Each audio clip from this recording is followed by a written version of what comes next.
Why don't you give me a sign? This is Corinna Jane. The leaves are trailing on that shore. It's not your problem, it's mine. With her brand new single, Give Me a Sign. As featured on BBC Introducing. It's just the way it's gotta be. Give me a sign about the things that we don't know. Why don't you give me a sign? Corinna Jane, Give Me a Sign. Out now. It's not your problem, it's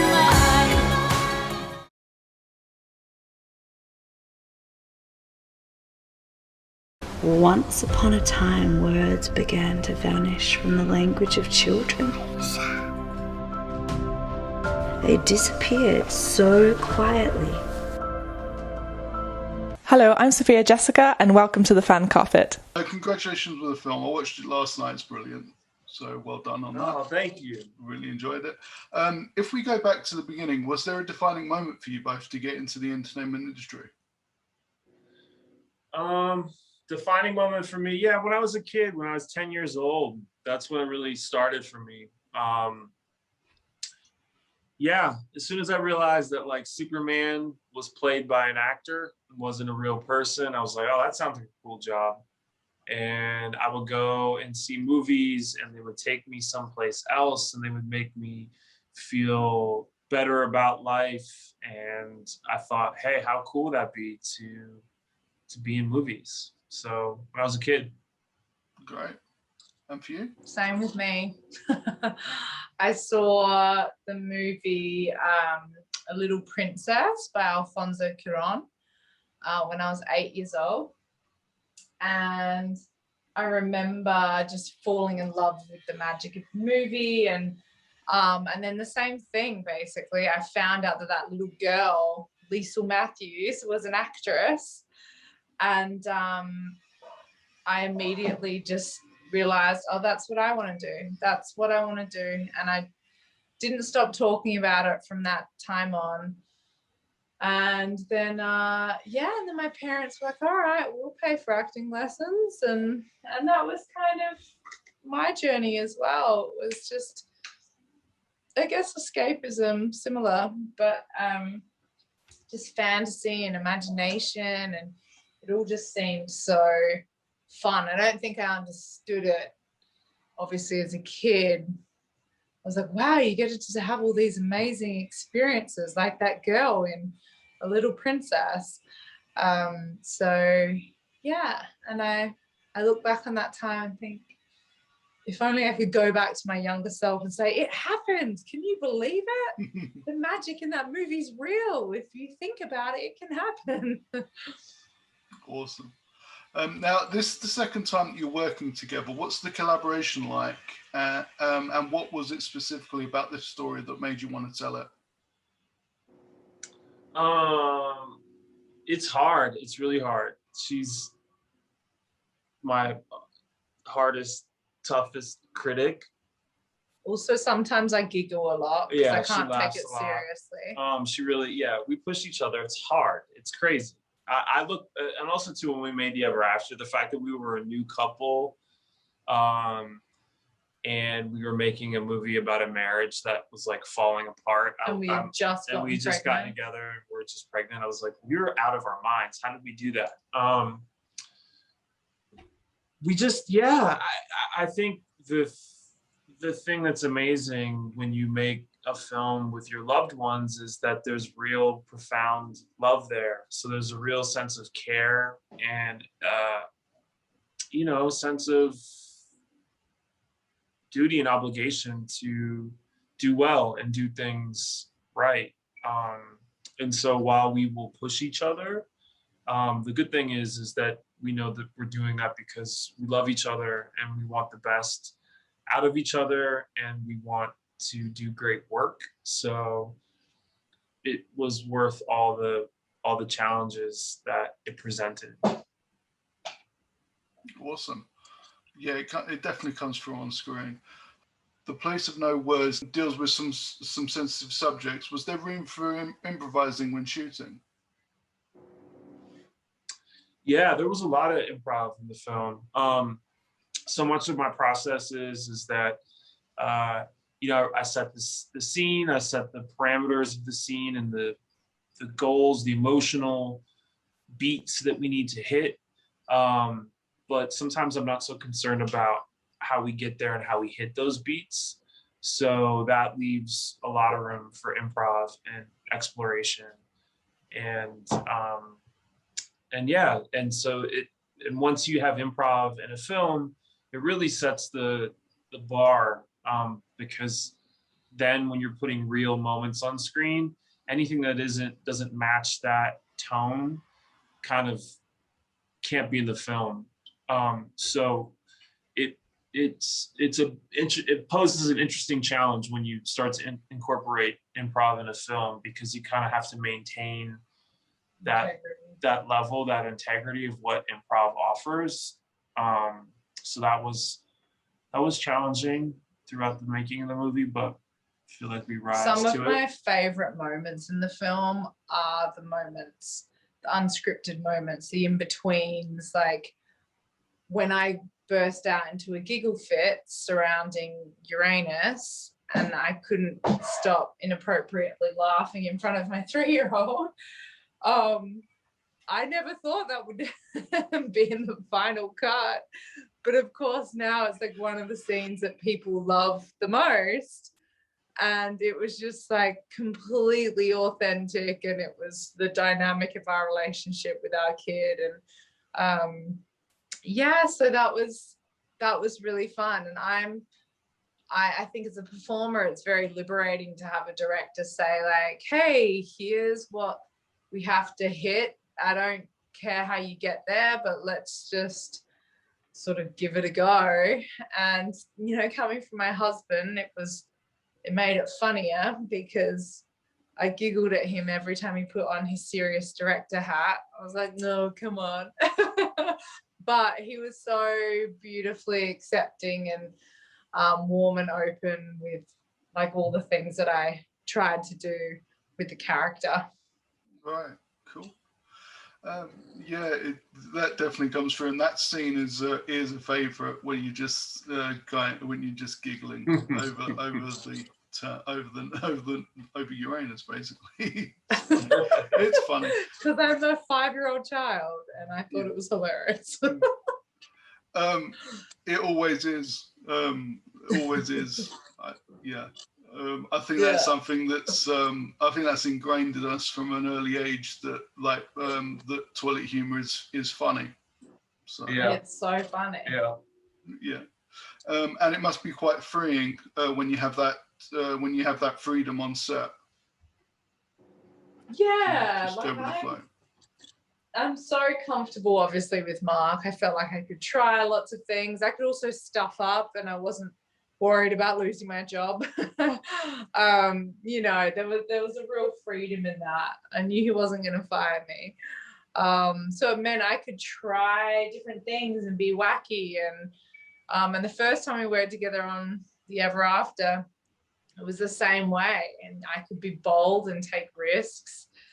And with this, it was really fun. And he wrote this wonderfully layered character, and it was someone that I felt very privileged to be able to explore, but I also felt a huge sense of responsibility portraying a woman who, is dealing with having to be a mother and needing to show up for her child, but also going through a profound amount of grief. So it was an interesting one to wrap my head around. Absolutely. So the Place of No Words is a fantasy drama. Do you have any preferred genres in any favorite films and TV shows? I don't have a preference, I'd say. I'm so kind of just taken by whatever moves me on the day in a way. And I really love it all. I like psychological thrillers. And as a performer, I like that too. I like drama. As a performer, I love a drama, but really my main thing is psychological. Diving into the psychoses of someone. someone grappling with heavy emotions and big experiences and feelings. And that's my favorite thing. I have so many other friends who are in the industry who love a comedy, or they love action, or, you know, fantasy, but I'm like, give me the grit and the rawness and the you know, the deep level of trauma. Those characters are the ones that really move me and inspire me as a performer. But yeah, on screen, I like watching it too. I just love any sort of psychological thrillers. Wonderful. And Mark doesn't like watching them with me. We never can agree on what to watch, because I always want true crime documentaries. I want, you know, all of the thrillers. And he's just like, can we watch a comedy? Let's watch stand-up. I'm like, no, not interested. Enough. So who inspires you in the industry? You want to go? There you go. Filmmakers, my favorite filmmaker in the world is Alfonso Cuarón. I love him. I love his work. I've read all his interviews. I like all the wonderful things he talks about, and just his perspective on life. And Terrence Malick is another one who I really love. And then in terms of actors, yeah, gosh, there are so many brilliant female actors that I love. You know, my fellow Australian, Kate Blanchett, always love one of her performances. I love Jessica Chastain. I find really interesting to watch on screen. Emily Blunt. There are just so many. Anyone who's been really interesting lately is Riley Keough in Zola. She was just so bold and out there and kooky, and then she can also play she can be in a thriller and be just completely compelling, and I love seeing that kind of range in a performer. Yeah. Christian Bale's always been my favorite male actor. Brilliant. You got a chance to work with him, didn't you? I did, yeah. And Terrence. And we had to improv all the time, and we were giggling about it a lot. He was like, oh my gosh, this is bananas. He's like, I haven't even really read a script. I was like, I know, me too. I actually have not even read anything. And Terry would just suggest things to you. He'd be like, why don't you say this? Why don't you do this? You're like, all right, whatever you say. So it was such an interesting experience working with him. But he's a director I would love to work with again. It was such a liberating experience. Yeah, he's brilliant. All right, so with the popularity of streaming services like Netflix and Disney Plus, and they've been the lifeline during the last year, what do you think the future of cinema is? Well, the future of cinema in terms of distribution wise, I think, we're going to continue to see, streaming has reinvented everything. It's applied pressure to the way things used to be, and it's disrupted it a bit. I think that there will always be a place for going to the movies. I think that no matter what the newest technology is or the fastest internet that can go into your home, I think, committing to and going to a place and experiencing a film together with a group of strangers on a big screen in the amount of time that you're meant to watch it, is always going to be there. And I love it.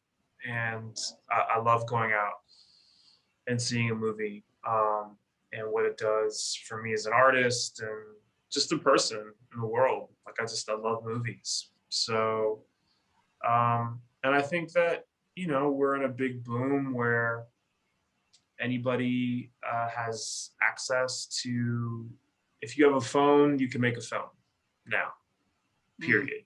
And I like that. I like what that's doing. I like that people have the tools to express themselves. And I think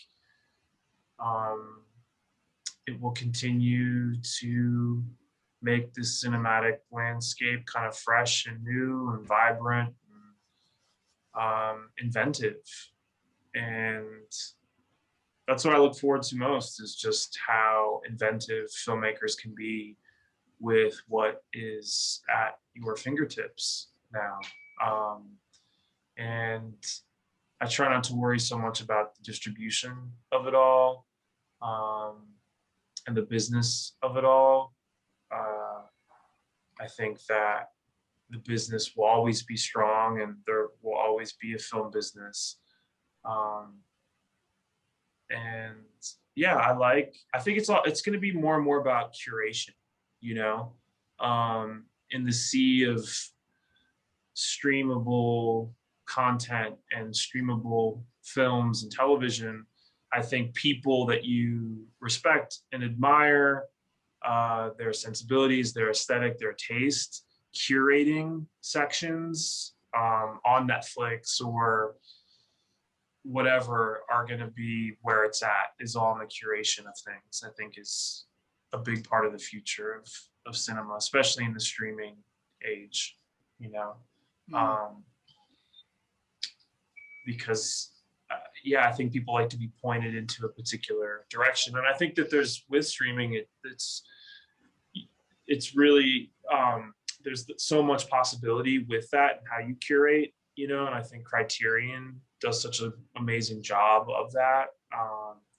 And how that if you go on Criterion, the films that they're going to show you and what you're going to see there is going to be profound and memorable. I think is really cool. So I look forward to seeing, what curation does in the streaming landscape. Awesome. Now, I'm a big fan of Discovery of Witches. I'm so glad it's coming back for a third season. How has that been to work on? And were you familiar with the books before you took on the role of Diana? I wasn't familiar with the books, no. I got sent the script, the pilot, and I loved it from the moment I started reading it. I fell in love with that character. I thought she was really beautifully sort of flawed and a bit lost and unwilling to dive into who she truly was. She was running away from varying aspects of her life, and I found that there was a real humanity to her, despite the fact that she's a very powerful witch.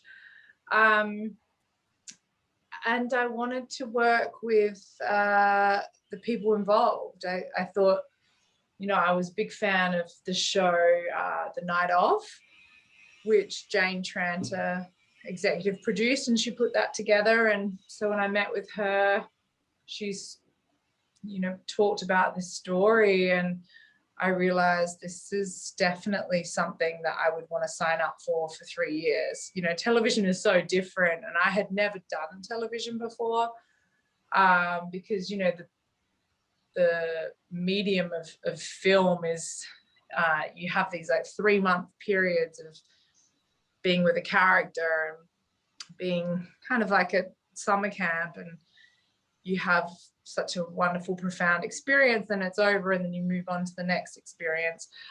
But TV, I knew it meant that I would be with this character for a long time and orbiting this world for an extended period of time, and also that it would mean relocating my entire family to Wales. But it was the one that made me want to do that, and I loved it. We wrapped season 3 this year in January, and that's the end. It's all done now, so the trilogy's finished. And I really loved just exploring the evolution of my character. Cool. That's great. I'm looking forward to when that is, and hopefully they just drop it all at once like they did last year.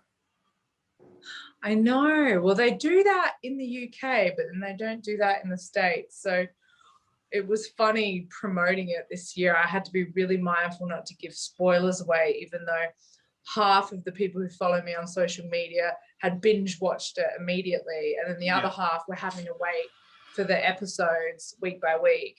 So it was an interesting one to try and talk about on social media, because I was always like, I actually can't give away any spoilers, and then I'd have to ask people not to give away spoilers if they're from this side of the world. Yeah.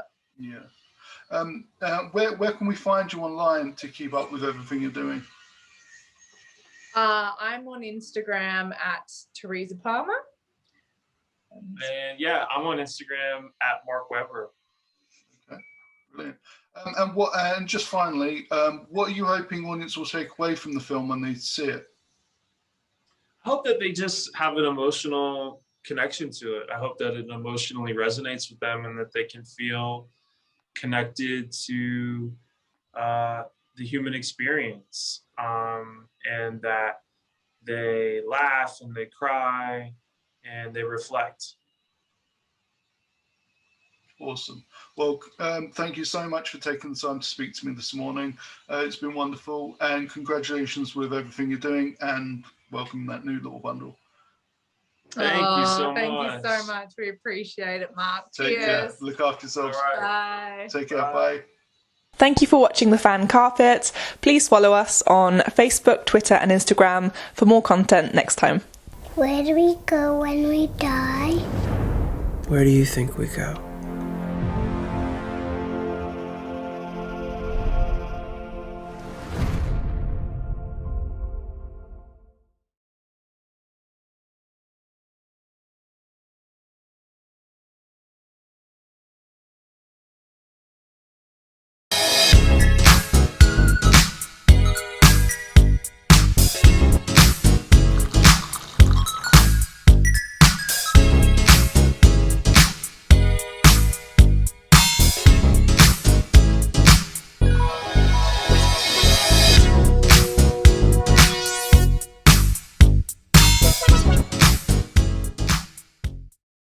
I'm here on the largest of the Balearic Islands, Mallorca, with the turquoise waters of the Mediterranean Sea, beautiful mountainous landscape, the thriving city of Palma, quaint little market towns, a growing number of luxury hotels.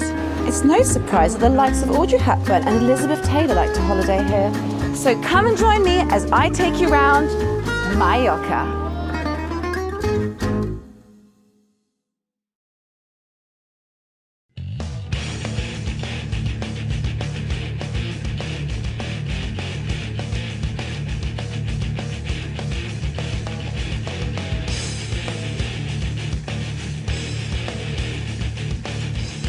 Thank you for watching The Fan Carpet. If you like this video, be sure to click that thumbs up button at the bottom of your screen.